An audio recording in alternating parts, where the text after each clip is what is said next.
Hello everyone, welcome to my channel deposit area. जैसा कि आप मेरे पीछे लिखा हुआ देख पा रहे हैं कि आज जो है मैं आपको एरिया एंड वॉल्यूम का पार्ट करवाने जा रहा हूं, जिसके मैं सारे बेसिक कॉन्सेप्ट, सारे फार्मूले, सारी टाइप की आकृतियों से परिचय, उनके वॉल्यूम कैसे फाइंड किए जाते हैं, उनका एरिया कैसे निकाला जाता है, किस किस टाइप के कॉम्पिटिटिव एग्जाम के अंदर सवाल पूछे जाते हैं, सारा मटेरियल लेके मैं आज आपके पास आया हूं। और लगभग 1 से 2 या लगभग 3 पार्ट में मैं आपको सब कुछ यहां पर करवाने वाला हूं, तो बिना स्किप किए वीडियो को देखते रहिए। चलिए शुरू करते हैं बिना समय गंवाए। तो सबसे पहले हमारा टॉपिक जो है एरिया एंड वॉल्यूम, इसका मीनिंग समझते हैं। बहुत ही इंटरेस्टिंग टॉपिक है ये, और जनरली इसके क्वेश्चन हर जगह आपको देखने को मिल जाएंगे। जहां तक मैथमेटिक्स चलता है वहां तक ही इसकी हाइट है, ये आपको कहीं भी एब्सेंट नहीं मिलेगा। इसके क्वेश्चन मिल ही जाएंगे। आप जहां भी एग्जाम देने जाओगे, मैथ्स का नाम आया मतलब एरिया और वॉल्यूम के सवाल आना ही है। तो इसकी बेसिक्स आपको पता होना चाहिए कि फार्मूले कैसे बनते हैं और एक दूसरे से यह आकृतियां कैसे रिलेटेड होती है। तो चलिए हम शुरू करते हैं। एरिया का अर्थ होता है हिंदी में क्षेत्रफल। क्षेत्रफल किन किन आकृतियों का निकाला जाता है, पहले आपको मैं बता दूं कि क्षेत्रफल में शॉर्ट फॉर्म लिखूंगा। क्षेत्रफल हमेशा 2D आकृतियों का निकाला जाता है। 2D आकृतियां मतलब 2 डायमेंशन वाली, हमेशा 2 डायमेंशन जिनकी 2 दिशाएं होती है। जिन आकृतियों में 2 दिशाएं होती है, 2 डायमेंशन आकृतियां होती है, उन आकृतियों का क्षेत्रफल निकाला जाता है। जैसे आप देख पा रहे हैं, ये बोर्ड जो है आपका 2 डायमेंशन वाला है। आप जो भी सामने देख रहे हैं वो 2 डायमेंशन है, ये 2 डायमेंशन है। ये जैसे आप आकृतियों को देख लीजिए, ये वाली जो आकृति ये आपकी 2D आकृति कहलाएगी। ये एक वृत्त की आकृति है जो कि एक शेप है, सिर्फ आपको दिख रहा है बोर्ड के ऊपर कि ये वृत्त है।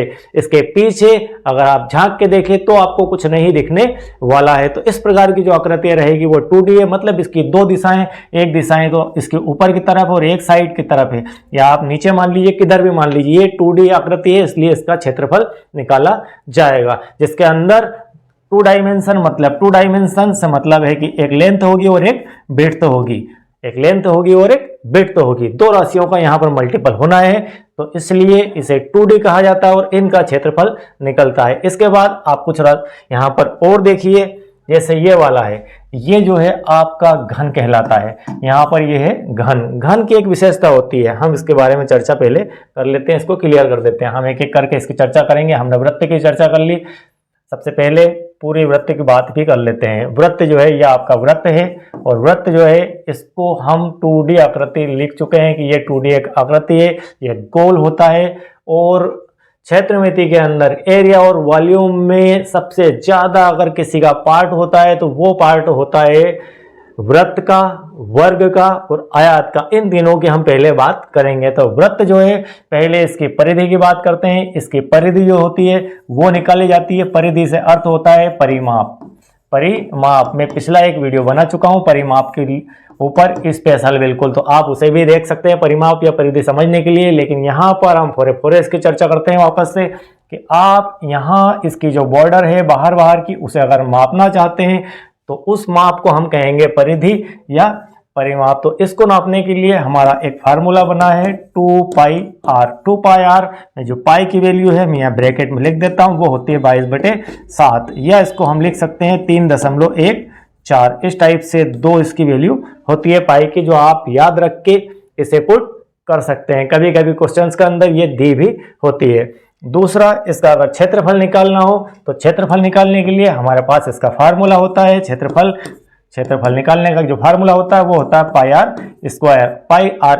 अब r कहां से आ गया, और 2πr में भी r था, तो ये जो है एक रेडियस होती है। परिधि मतलब कि वृत्त, जिस गोला है एक वृत्त, उस गोल में आपका एक सेंटर निश्चित होगा, क्योंकि आप कोई भी गोला बनाएंगे तो एक सेंटर जरूर लेंगे, उस सेंटर को घुमाकर गोला बनता है। तो उस सेंटर से लेकर परिधि को मिलाने वाली जो लाइन होती है, जो डिस्टेंस होती है, उसे हम r कहते हैं। ये आपकी होती है रेडियस। और इसको अगर डबल कर दिया जाए, इसको यहां से अगर लेके जाएं तो ये हो जाता है आपका व्यास। तो व्यास परिधि का दुगना होता है, व्यास को बोलते हैं d। तो d बराबर होता है 2r। आपने यहां पर चार चीजें देखी। एक इसकी रेडियस r होती है, रेडियस का दुगना आपका व्यास होता है जिसे कहते हैं d, और इसका मतलब लिखते हैं d बराबर 2r। आपको अगर इसकी परिधि निकालना हो तो आप 2πr फार्मूले से निकाल सकते हैं। अगर आपको इसका क्षेत्रफल निकालना हो तो आप इसे पायर स्क्वायर से निकाल सकते हैं। बात चल रही थी हमारी क्षेत्रफल और वॉल्यूम की बात की, क्षेत्रफल कैसे निकलता है और वॉल्यूम कैसे निकलता है। तो ये क्षेत्रफल का अर्थ ये है कि इसको अगर आपको कलर करना है, पेंट करना है या कवर करना है, इसके ऊपर कुछ चिपकाना है कागज वगैरह, तो कितने क्षेत्र के ऊपर लगेगा आप उसे जो है क्षेत्रफल की दृष्टि से देख सकते हैं। तो ये इसके ऊपर कुछ लगाना है, कुछ कलर करना है। मुझे कलर करना था तो मैंने यहां से ऊपर ऊपर कलर इसको कर दिया। तो ये जो आकृति आपकी 2D आकृति है और इसका जो है क्षेत्रफल निकलेगा। इसके बाद हम बात कर रहे थे, एक आकृति का नाम और लिया था मैंने घन का।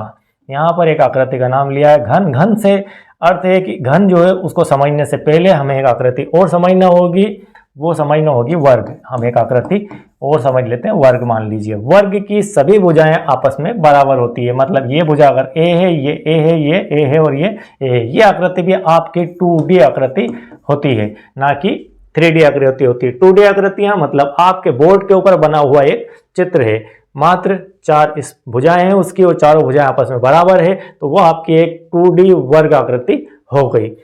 ठीक है, मैं आपको इससे इसका रिलेशन बताऊंगा। अभी आप इसको ऐसा समझिए, ये 2D आकृति वर्ग है, इसकी सभी भुजाएं आपस में बराबर है। अगर इसका परिमाप निकाला जाए, पहले परिमाप, क्योंकि हम पढ़ रहे हैं एरिया एंड वॉल्यूम, तो एरिया एंड वॉल्यूम को पढ़ने के लिए उसका बेस पढ़ना बहुत जरूरी है। आपको सारा बेसिक आना चाहिए कि परिमाप क्या होता है, 2D क्या होती है, 3D क्या होती है। फिर उसके अंदर हम स्पेस की बात करेंगे। तो परिमाप अगर इसको निकालना है तो परिमाप का हमारा पिछला वीडियो है, उसके अंदर हम बता चुके हैं। फिर भी यहाँ पर बात कर लेते हैं। इन समस्त भुजाओं का हम योग करेंगे। ए मतलब ए जो है आपका 4 बार हो गया, मतलब 4a इसका परिमाप हो जाएगा। और जब हम इसके एरिया की बात करें, क्षेत्रफल की बात करें, तो क्षेत्रफल निकालने के लिए हमेशा चूंकि ये राशियां 2D है, आकृतियां 2D है, एक इधर की दिशा होगी, एक इधर की दिशा होगी, तो दोनों दिशाओं में जो आपकी लेंथ है, एक लेंथ है और एक विड्थ है, एक लेंथ और एक विड्थ, 2 लंबाइयां, या यूं कहिए कि हम 2 लंबाइयों को, एक का नाम लंबाई है और एक का नाम चौड़ाई है, लेकिन है वो 2 दूरियां। तो यहाँ एक इसको मान लेते हैं और एक इसको मान लेते हैं। इन दोनों का गुणा हमें करना है, मतलब a का गुणा फिर से a से, क्योंकि यहाँ पर हम कह चुके हैं कि वर्ग की समस्त भुजाएं आपस में बराबर होती है। तो a गुणित a मतलब a का स्क्वायर। यहाँ पर बात समाप्त नहीं होती है। इसके बाद एक चीज हमें और लिखना है, वो लिखना है यूनिट। यहाँ पर यूनिट को हिंदी में बोलते हैं इकाई, यहाँ पर इकाई, और इसको बोलते हैं इकाई का वर्ग। यहाँ पर बोलते हैं इकाई का वर्ग। मतलब अगर आपका यहाँ पर ये सेंटीमीटर में दिया है, ये सेंटीमीटर में, ये सेंटीमीटर में, तो आपको यहाँ पर लिखेंगे a स्क्वायर सेंटीमीटर का वर्ग। वर्ग सेंटीमीटर पढ़ते हैं, ऐसे हैं a स्क्वायर वर्ग सेंटीमीटर। अब हमारी बात आती है कि यहाँ पर मैंने लिख दिया इकाई और यहाँ पर लिख दिया कि वर्ग सेंटीमीटर। ऐसा क्यों लिखा? क्षेत्रफल के अंदर वर्ग लिखते हैं और जनरल जगह जो है परिमाप वगैरह हम इकाई लिखते हैं, और जब हम वॉल्यूम की बात करेंगे इसमें क्यूब लिखेंगे, घात 3 लिखेंगे। तो पहले हम इसे भी हाथों हाथ क्लियर कर लेते हैं कि ऐसा क्यों लिखा जाता है। चलिए पहले इकाई को क्लियर करते हैं कि ऐसा क्यों लिखा जाता है। बच्चे अक्सर इसके अंदर, बच्चे क्या बड़े बड़े अच्छे मैथमेटिक्स वाले इसके अंदर कंफ्यूज रहते हैं कि कहाँ हम वर्ग लिखें। कब सर ने वर्ग बता दिया, कभी घन बता देते हैं, कभी जनरल सेंटीमीटर लिख देते हैं। तो हमने बात करी इकाई की, तो इकाई मतलब आपका एरिया निकालना है। बेसिक आपका ये है, एरिया के अंदर आप हमेशा एक लेंथ का गुणा एक विड्थ से करेंगे, चाहे आप किसी का भी क्षेत्रफल निकाल रहे हो। क्षेत्रफल शब्द है, इसका अर्थ है कि वो 2 डायमेंशन वाली आकृति का निकाला जा रहा है, और जिसके 2 डायमेंशन है मतलब उसमें एक लेंथ है और एक विड्थ है, वो किसी भी रूप में हो सकती है। तो उसमें हमेशा एक लेंथ और एक विड्थ का ही गुणा हो रहा है। जोड़ कितनी भी सारी का हो सकता है, लेकिन गुणा हमेशा एक लेंथ और एक विड्थ का ही होता है। तो लेंथ और विड्थ आपका, मान लीजिए कोई शेप है, ये शेप था आपका, आप फिर से इसे वर्ग ही मान लीजिए। इसको क्लियर कर लेते हैं, थोड़ा सा ठीक ठाक बना देते हैं इसका। ये मान लीजिए आपका कोई शेप है, यहाँ पर a है, यहाँ पर a है, ये a है और ये a है। आपने ये सेंटीमीटर में ले रखा है, सब सेंटीमीटर में दे रखा है। तो यहाँ पर एक L सेंटीमीटर और विड्थ के लिए 20 सेंटीमीटर। ये 2, 5 कुछ भी राशियां हो सकती है, कुछ भी अंक हो सकते हैं, तो वो L सेंटीमीटर, B सेंटीमीटर। हम L और B जो है आपका वो होते हैं अंक। मान लीजिए यहाँ लिखा है 3 सेंटीमीटर और यहाँ 2 सेंटीमीटर। में आगे सवालों में सारी चर्चा करूंगा, अभी समझ लीजिए कि यहाँ 3 है और यहाँ 2 है, तो 3 गुणित 2 तो यहाँ लिख देंगे। और आपका जो 2 बार सेंटीमीटर, इस सेंटीमीटर का जब सेंटीमीटर से गुणा होता है तो ये हो जाता है सेंटीमीटर का वर्ग। तो यहाँ पर इसे लिखते हैं वर्ग सेंटीमीटर। मतलब आपको क्षेत्रफल की इकाई हमेशा ऑलवेज क्षेत्रफल की इकाई हमेशा वर्ग में ही लिखी जाएगी। वर्ग सेंटीमीटर, वर्ग मीटर, या फिर इसको जनरल शब्द में कहूं तो वर्ग इकाई। हम इसको ऊपर लिख देंगे वर्ग इकाई। ये आपके यूनिट्स होती है, जिस यूनिट में आपके क्वेश्चंस में पूछा गया जिस यूनिट को, उसी का यहाँ पर वर्ग इकाई लिखा जाएगा। ये हो गया आपका एरिया में इकाई। और हमने सेकंड बात की थी, इसके बाद परिमाप, कि परिमाप के अंदर हमने जैसे देखा कि मान लीजिए वृत्त का परिमाप है तो 2 पाई r, 2 पाई का वैल्यू होता है 22/7। आप इसको रख देंगे और r की वैल्यू जो रहेगी यहाँ पर, वो r की वैल्यू मान लीजिए कि ये 7 सेंटीमीटर है, तो आपने इसे यहाँ 7 सेंटीमीटर रख दिया। 7 से 7 कट गया, 22 दूना 44 सेंटीमीटर। मतलब आपकी जो सेंटीमीटर वाली यूनिट थी वो एक ही बार यूज हुई, यहाँ पर सिर्फ एक बार रेडियस यूज हुई है, आर के साथ में सेंटीमीटर यूज हुआ, इसलिए यहाँ पर जो आपकी आएगी वो सिर्फ इकाई ही आने वाली है। आप इसको वर्ग इकाई नहीं लिख सकते हैं। वर्ग इकाई तब लिखी जाएगी जब 2 बार सेंटीमीटर का मल्टीप्लाई होगा, और 2 बार मल्टीप्लाई सिर्फ आपको एरिया निकालते समय ही होगा।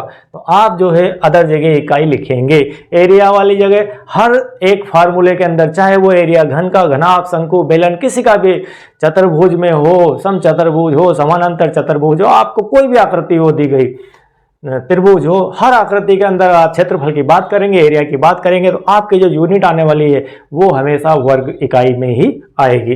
तो चलिए इसके बाद आगे बढ़ते हैं। अभी हम बेसिक समझ रहे हैं, इसके बाद काफी सारे क्वेश्चन से एक से बढ़कर एक क्वेश्चन हमारे पास मिल जाएंगे।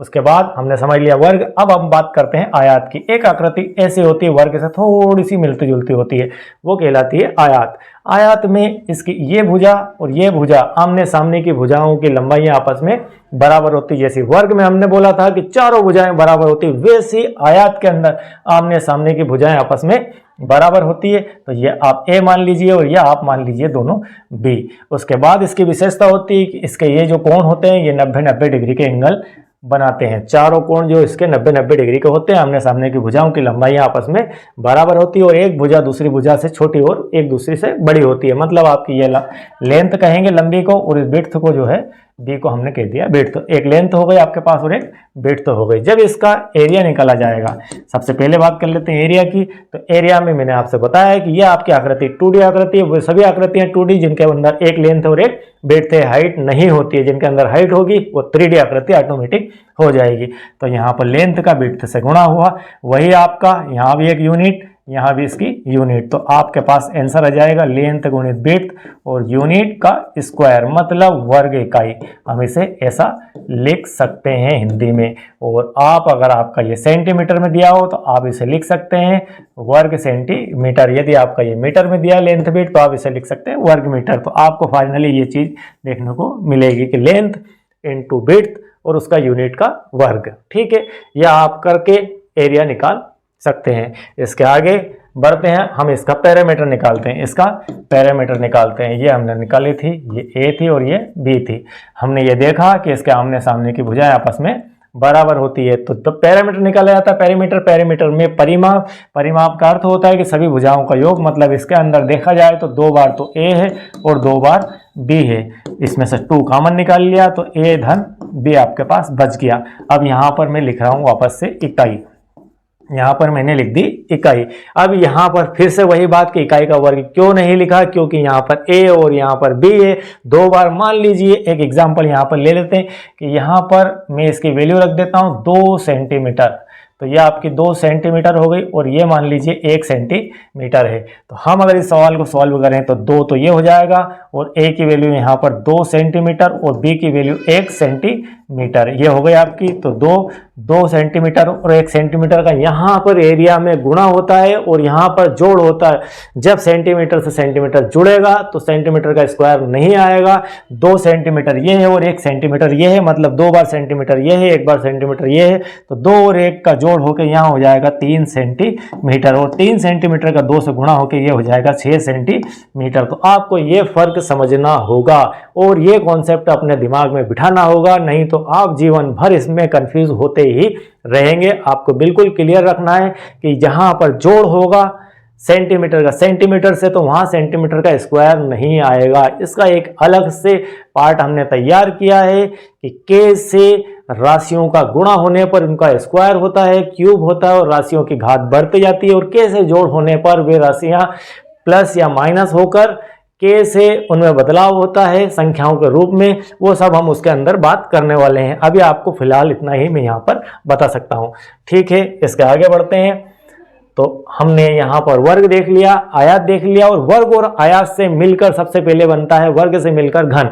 मतलब ये जो आकृति आपको दी गई है, दिख रही है, यहाँ से आपके क्षेत्रफल मेंसुरेशन या वॉल्यूम की शुरुआत होती है। सबसे पहले हम वॉल्यूम शब्द का मतलब समझते हैं। वॉल्यूम मतलब जिस आकृति के अंदर स्पेस हो, जगह हो, जिसके अंदर कुछ रखा जा सके, जिसके अंदर कोई जगह है, जिसके अंदर कोई चीज रखी जा सके, जहां पर कुछ हो ऑलरेडी, वो सब जगह वाली आकृति के जो है आपकी कहलाती है वॉल्यूम वाली आकृति। जैसे, और तीसरी अगली बात इसकी ये है कि जिन आकृतियों की 3 डायमेंशन होती है, एक डायमेंशन आपको ये मिल जाएगी, एक डायमेंशन आपको ये मिल जाएगी और एक डायमेंशन ये मिल जाएगी। मतलब एक आकृति, उस आकृति के अंदर ये आपकी अगर लेंथ है, ये विड्थ है, तो ये आपको मिल जाएगी हाइट के रूप में। मतलब आप जिस कमरे में बैठे हैं वो कमरे को आप ध्यान से देखिए, उसके सभी दीवारें, सभी कोर को देखिए। एक कोर आपकी इस तरफ जा रही है, एक कोर आपकी उस तरफ जा रही है, तो एक कोर आपको नीचे की तरफ जा रही होगी, एक इधर जा रही है, एक इधर जा रही है, तो एक नीचे की तरफ आ रही है। मतलब 3 दिशाओं से मिलकर वो कमरा बना हुआ है, इसलिए ये 3 डायमेंशन है। उसके अंदर 3 दिशाएं मौजूद है।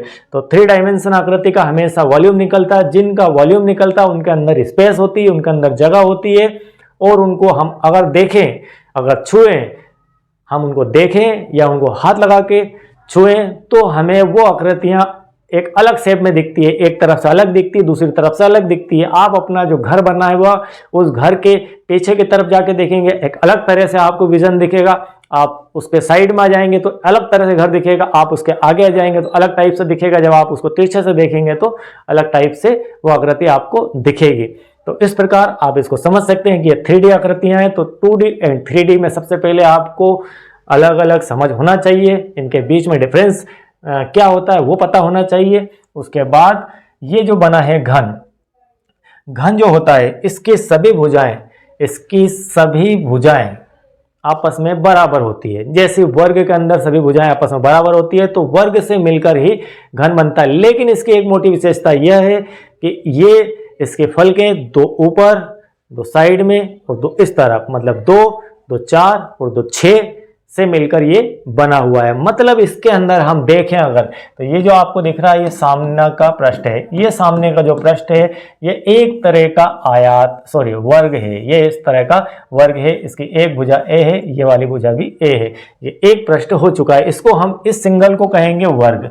लेकिन इस टाइप के अगर 6 वर्ग हम मिला दें और उन सब वर्ग को ऐसे ऐसे करके कनेक्ट कर दें आपस में, आइट साइड ऊपर नीचे से, तो ये जो एक बंद पृष्ठ मिलेगा इसको हम कहेंगे घन, इसको कहेंगे क्यूब। हम इसको क्यूब कहेंगे, इसको घन कहेंगे। और इसकी कुछ विशेषताएं होती है। वो विशेषताएं क्या क्या होती है देखते हैं। सबसे पहले इसकी ये जो लेंथ, हाइट और विड्थ होती है, ये सभी ए ही रहने वाली है, क्योंकि ये जो आकृति बनी है ये वर्ग से मिलकर बनी है और वर्ग की सभी पृष्ठ आपस में, सभी भुजाएं आपस में बराबर होती है। इसलिए जो आपका घन है उसके सभी नंबर 1 पॉइंट, इसकी सभी भुजाएं ए ही रहने वाली है। सभी भुजाएं मतलब आपके लेंथ, आपकी विड्थ और आपकी हाइट, सबकी वैल्यू जो है ए ही रहने वाली है। ए मतलब आप कोई ए बी सी कुछ भी इमेज कर लिया हमने यहाँ पर ए ही लेके चल रहे हैं, तो ए को मान लिया, लेंथ विड्थ और हाइट सब इसकी ए ही रहने वाली है। अगला जो है इसके अंदर यहाँ पर कोर एक शब्द आता है, कोर, और एक शब्द आता है फलक, कोर और फलक, और एक शब्द आता है कोने। कोने कितने हैं? तो यहाँ पर आपने एक चीज देखी ए, दूसरी इसकी कोर, ये वाली कितनी है आप इसको देखें तो 4 तो आपको ऊपर मिल जाएगी, 1 2 3 4, आप इमेज करके देखते जाइए, और 4 आपको नीचे मिल जाएगी, 1 2 और साइड में 3 और 4। एक बॉक्स आपने एक बनाया, उस बॉक्स के ऊपर की तरफ जो ढक्कन है उसके 4 कोने कोर है, 1 2 3 4, 4 कोर नीचे, 4 कोर ऊपर, 4 और 4 8, और 4 कोर खड़ी हो गई। कुल मिला के कोर की संख्या होती है, आपसे पूछा जाए कि एक घन के अंदर कुल कितनी कोर होती है, तो यहाँ पर होती है 12 कोर। और बात आती है फलक की, तो फलक कितनी होती है? फलक अगर हम देखें तो साइड इसकी कितनी है, साइड्स कितनी है, 1 2 3 और एक पीछे की 4, और एक ऊपर 5 और नीचे एक 6। कुल मिला के इसके फलकों की संख्या हो जाएगी यहाँ पर 6। अगर इसके कोने देखें, इनको कोने बोलते हैं, जिनसे सिर में अक्सर लग जाती है, सिर को चोट लगती है, सिर में हम कहीं निकलते हैं तो कोर लग गई, बोले कोर गड़ लग गई, तो वो जो है ना कोना, उसको बोलते हैं कोर। जिसके दोनों तरफ से तीखा हो वो कोर कहलाती है, कोने, सॉरी। तो ये जो कोने हैं, ये वाले कोने, तो इनको कहते हैं कोने। ये कितने होते हैं इसके अंदर, 1 2 3 4, और 4 नीचे की तरफ, 4 और 4 8। तो कुल मिला के आपको ये फिगर याद रखना है। मैं आपको एक 5th लेवल से लेके और SSC लेवल तक की सारी बातें बता दूंगा कि किस टाइप के क्वेश्चन 5वीं नवोदय में आते हैं, जो 5वीं क्लास का रनिंग बच्चे 6ठी में एडमिशन के लिए दे रहे हैं, जो 8वीं में देंगे, और इसके बाद आपके पटवारी लेवल, SSC लेवल, सारे लेवल की बातें यहाँ पर होगी। लेकिन बेसिक क्लियर करते समय हम ये बिल्कुल भी नहीं देखेंगे कि ये आपको आता है, क्योंकि कई बात स्किप हो जाती है और वही चीज आपको एग्जाम में पूछ ली जाती है, उसको बेस बनाकर अक्सर क्वेश्चन पूछे जाते हैं, और हम इस लेवल के चक्कर में रह जाते हैं कि हम तो परीक्षा जो है पटवारी के दे रहे हैं, तो 5वीं क्लास के बच्चों की पढ़ाई से हमें क्या लेना देना, वो तो बहुत पीछे छूट गया। वो पीछे नहीं छूट गया, उसी के बेस के ऊपर आपका बेस बन के तैयार हो रहा है। तो आप जो है इस चीज को समझिए। कोर 12, फलक 6 और कोने 8 होते हैं। तो ये बात हो गई हमारी घन की बेसिक जानकारी की। इस टाइप की जानकारी हमारे दिमाग के अंदर होना चाहिए। इसके बाद अगर हम आगे बढ़े इसको लेके, तो इसका जो है एक क्षेत्रफल भी होता है और एक आयतन भी होता है। तो सबसे पहले हम बात कर लेते हैं आयतन की। इसको कहते हैं इंग्लिश में वॉल्यूम, इसको कहेंगे वॉल्यूम। तो आयतन का फार्मूला क्या बनने वाला है? हमने ये बताया था कि जब आपको क्षेत्रफल का फार्मूला बनाना हो तो आपके पास 2 डायमेंशन जो आकृति होगी उसका आप जो है एक लेंथ लेंगे और एक विड्थ लेंगे, उन दोनों का मल्टीप्लाई कर देंगे, वो आपका फार्मूला होगा उसके एरिया निकालने के लिए। और जब आप वॉल्यूम निकालेंगे किसी भी आकृति का, तो एक लेंथ, एक विड्थ और एक हाइट, लंबाई, चौड़ाई और ऊंचाई, तीनों का गुणा होना है, क्योंकि ये 3 डायमेंशन है। 3 डायमेंशन है इसलिए एक लंबाई, एक जो है चौड़ाई और एक जो है आपकी ऊंचाई या हाइट मान लीजिए, कुछ भी कह लीजिए, ABC कह दो इसे। चूंकि ये जो आपका घन है इसके अंदर सभी भुजाएं आपस में बराबर है, तो यहाँ पर आपकी लेंथ भी A है, विड्थ भी A है और हाइट भी A है। तो आप A। अब यहाँ पर एक ध्यान देने वाली बात है, मान लीजिए ये सब सेंटीमीटर में दिए हैं आपको इसके आंकड़े, तो A centimetre, A centimetre, A centimetre, A का A से गुणा हुआ 3 बार तो A की घात 3 हो गया। और जब सेंटीमीटर का सेंटीमीटर से 3 बार गुणा होगा तो सेंटीमीटर की घात 3, या इसको लिखेंगे घन सेंटीमीटर, इस टाइप से भी लिख सकते हैं। इसके बाद हम आगे एप्लीकेशन जब इसके करेंगे, तब सवाल करेंगे, तब इसमें और करेंगे। लेकिन हाल फिलहाल आप यहाँ पर घन सेंटीमीटर को समझिए कि वॉल्यूम के बाद में जो इकाई लिखी जाती है वो हमेशा घन में लिखी जाती है, चाहे वो घन की हो या घनाभ की हो या शंकु की हो या बेलन की हो या किसी और का वॉल्यूम हो। वॉल्यूम हमेशा यूनिवर्सल है कि घन सेंटीमीटर में ही, सॉरी घन इकाई में ही लिखा जाएगा। जो भी यूनिट आपको क्वेश्चन में दी है, सेंटीमीटर है तो सेंटीमीटर, मीटर है तो मीटर, किलोमीटर है तो किलोमीटर, यहाँ पर लिखेंगे। लेकिन ये जो शब्द है घन, ये इसके साथ में लगा ही रहेगा। तो ये आपका हो गया वॉल्यूम। इसके बाद हम चलते हैं, इसमें फिर बात करते हैं इसके क्षेत्रफल की, इसका एरिया। अब चूंकि इसके अंदर 6 पृष्ठ है, एक इधर से, एक उसके पीछे से 2 तो 4 और 2 6, ये 6 पृष्ठ से मिलकर बनी हुई आकृति है। तो जब इसका क्षेत्रफल निकाला जाएगा तो इन 6 ही पृष्ठों का क्षेत्रफल निकाला जाएगा। अगर मैं आपको इस पृष्ठ के क्षेत्रफल की बात करूं तो ये जो होता है ए स्क्वायर होता है। ए से ए स्क्वायर वाले इसके अंदर 6 भाग है, एक सामने, सभी भाग आपस में बराबर है, एक इधर 2 इधर और 2 ऊपर। मतलब आपके पास ए स्क्वायर 6 बार जुड़ना है। ए स्क्वायर ए स्क्वायर ए स्क्वायर ए स्क्वायर और फिर से अगेन ए स्क्वायर, मतलब 1 2 3 4 5 और 6 बार आपका ए स्क्वायर का योग हुआ। इसका बोलते हैं संपूर्ण पृष्ठ। संपूर्ण पृष्ठ भी बोलते हैं, टोटल एरिया भी बोलते हैं इसको हम, इसका टोटल एरिया भी बोलते हैं। इसको कई तरह के शब्दों से पहचाना जाता है। संपूर्ण पृष्ठ अगर पूछा जाए, टोटल एरिया पूछा जाए, टोटल एरिया में आपके 6 ही पृष्ठ आ जाएंगे। तो ये हो जाएगा आपका 6a स्क्वायर। मतलब ए स्क्वायर कितनी बार जुड़े? 6 बार। तो ये हो गया 6a स्क्वायर। यहाँ पर वर्ग इकाई हम इसे लिखेंगे वर्ग इकाई।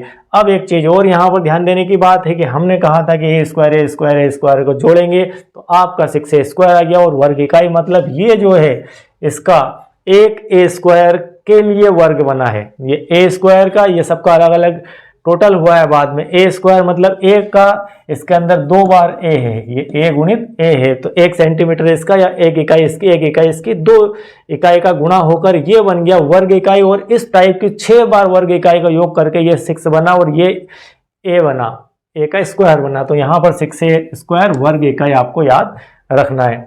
ठीक है, तो इस टाइप से ये आपका वर्ग हो गया। और वर्ग का हमने अभी आपको संपूर्ण पृष्ठ टोटल एरिया बताया निकालना, ये होता है 6a स्क्वायर के फार्मूले से निकलता है।